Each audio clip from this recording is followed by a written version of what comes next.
बचपन से ना हम सब ने बस एक ही रास्ता देखा है। 10वीं कर लो, 12वीं में अच्छे नंबर ले आओ, कोई बढ़िया सी डिग्री लो और फिर एक सुरक्षित सी नौकरी पकड़ लो।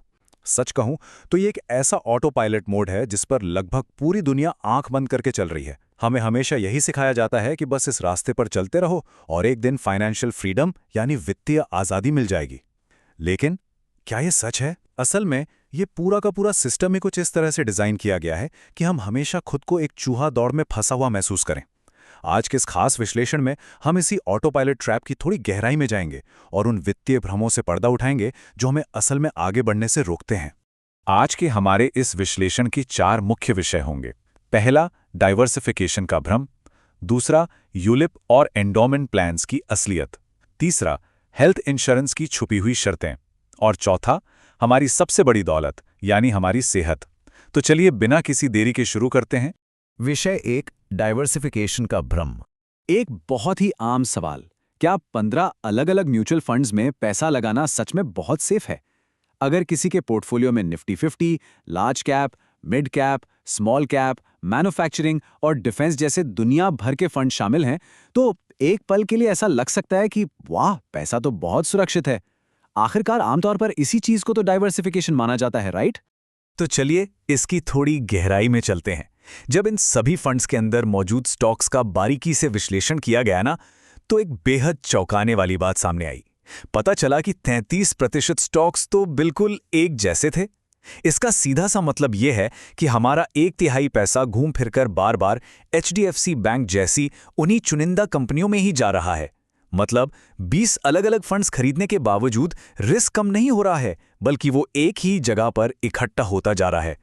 तो फिर इस माया जाल से बाहर निकलने का रास्ता क्या है? देखिए, असली सुरक्षा इसमें है कि ऐसे एसेट्स में निवेश किया जाए जिनका आपस में कोई सीधा संबंध ना हो। इक्विटी के लिए ना बस 2 साधारण इंडेक्स फंड्स ही काफी होते हैं। इसके अलावा रियल एस्टेट, फिक्स्ड इनकम और सोने चांदी जैसी चीजों में निवेश होना चाहिए। सोचिए, जब शेयर बाजार अचानक गिरता है तो ये जरूरी नहीं कि सोने के दाम भी गिरें। असली डाइवर्सिफिकेशन बिल्कुल इसी को कहते हैं। अब आते हैं हमारे दूसरे विषय पर, यूलिप और एंडोमेंट प्लान की असलियत। हम सबके घरों में अक्सर माता पिता की एक बड़ी ही नेक सलाह सुनने को मिलती है कि ऐसे प्रोडक्ट्स में निवेश करो जो इंश्योरेंस और रिटर्न्स दोनों का एक साथ वादा करते हों।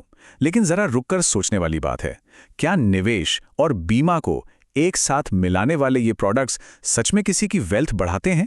क्या लाइफ कवर के साथ स्टॉक मार्केट इन्वेस्टिंग को मिला देना गणित के हिसाब से कोई सही रणनीति है भी?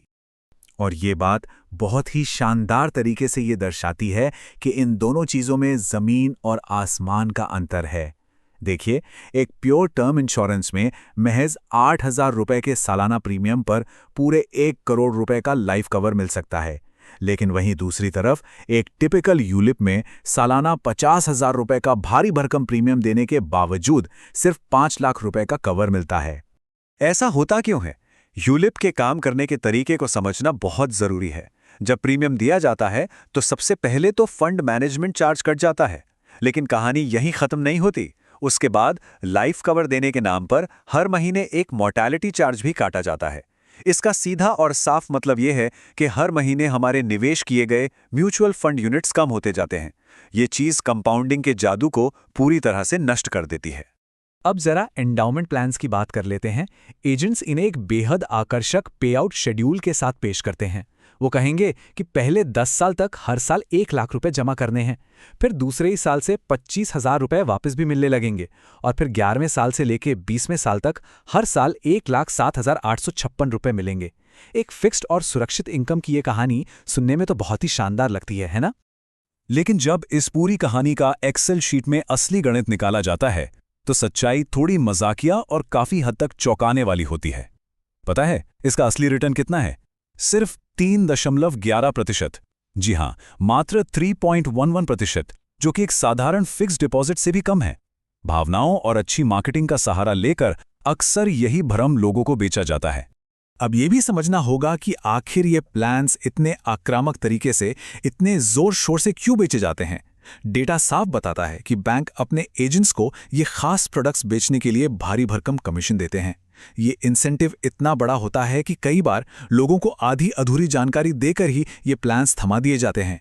यहाँ किसी भी एजेंट या बैंक पर कोई सीधा आरोप नहीं लगाया जा रहा है, बल्कि हम सिर्फ उस व्यवस्था को समझ रहे हैं जो इस तरह की मिस सेलिंग को बढ़ावा देती है। आगे बढ़ते हैं हमारे तीसरे विषय की ओर, हेल्थ इंश्योरेंस की छुपी हुई शर्तें। क्या सिर्फ एक पॉलिसी हाथ में होने का मतलब यह है कि अस्पताल का बिल पूरी तरह से कवर हो जाएगा? अक्सर ऐसा माना जाता है कि अगर अस्पताल में पॉलिसी की लिमिट से थोड़ा बेहतर और महंगा कमरा ले भी लिया तो क्या फर्क पड़ता है? बस सिर्फ कमरे के किराए का जो एक्स्ट्रा पैसा होगा वही तो जेब से देना होगा। क्या ये वाकई इतना सीधा और सरल है? तो यहां सबसे अहम बात समझने वाली ये है कि ऐसा बिल्कुल नहीं होता। इंश्योरेंस की भाषा में इसे प्रोपोर्शनेट डिडक्शन यानी आनुपातिक कटौती कहते हैं। मान लीजिए किसी पॉलिसी में कमरे के किराए की लिमिट 6,000 रुपए है, लेकिन मरीज ने 10,000 रुपए का कमरा ले लिया, तो इंश्योरेंस कंपनी पूरे मेडिकल बिल का सिर्फ 60% ही देगी। जी हां, दवाइयां, डॉक्टर की फीस, सब कुछ इसी 60% के अनुपात में ही कवर होगा। बाकी का 40% पूरा का पूरा बिल मरीज को अपनी जेब से भरना पड़ता है। इसके अलावा वेटिंग पीरियड को समझना भी उतना ही जरूरी है। ऐसा नहीं है कि पॉलिसी खरीदने के पहले दिन से ही हर चीज की बेसिक कवरेज शुरू हो जाती है। हाइपरटेंशन यानी ब्लड प्रेशर जैसी आम लाइफस्टाइल बीमारियों के लिए अक्सर 2 साल या उससे भी ज्यादा का लंबा इंतजार करना पड़ता है। कहने का मतलब है कि पॉलिसी खरीदने के तुरंत बाद हर एक बीमारी का कवर नहीं मिल जाता। और अब आते हैं हमारे चौथे और सबसे अहम विषय पर, असली दौलत यानी हमारी सेहत। आज के समय में जिसे हम हेल्थ केयर सिस्टम कहते हैं ना, वो असल में पूरी तरह से सिक केयर सिस्टम बन चुका है। जरा सोचिए, अगर किसी को अस्पताल जाने की नौबत ही आ गई है तो इसका सीधा सा मतलब है कि वो व्यक्ति पहले ही बीमार हो चुका है। हमारी असली ऊर्जा और ध्यान अस्पताल जाने से बचने पर लगना चाहिए, ना कि सिर्फ बीमार पड़ने के बाद के लाखों के खर्चों का इंतजाम करने पर। किसी ने बहुत सही कहा है, बैठना नया धूम्रपान है, यानी sitting is the new smoking. ये वाक्य अपने आप में बहुत ही शक्तिशाली है। आज की इस भागदौड़ भरी लेकिन शारीरिक रूप से एकदम निष्क्रिय जिंदगी में दिन भर बस कुर्सी पर बैठे रहने से हमारे शरीर को उतना ही नुकसान हो रहा है जितना कि स्मोकिंग करने से होता है। शारीरिक सेहत पर सक्रिय रूप से निवेश करना आज के समय की सबसे बड़ी जरूरत है।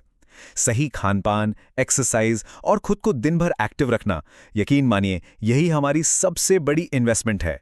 हम सब अपनी दौलत को सुरक्षित रखने के लिए न जाने कितनी रिसर्च करते हैं, कितने एक्सेल प्लान बनाते हैं, लेकिन क्या अपनी शारीरिक सेहत को बचाने के लिए भी हम उतनी ही आक्रामकता और सीरियसनेस से कोशिश कर रहे हैं? बैंक में पड़े उन करोड़ों रुपयों का आखिर क्या फायदा अगर उस दौलत का मजा लेने के लिए एक स्वस्थ शरीर ही ना हो? तो इस विश्लेषण को खत्म करते हुए एक सवाल जो हम सभी को खुद से जरूर पूछना चाहिए, क्या हम अपनी सबसे असली संपत्ति को बचाने के लिए सही कदम उठा रहे हैं?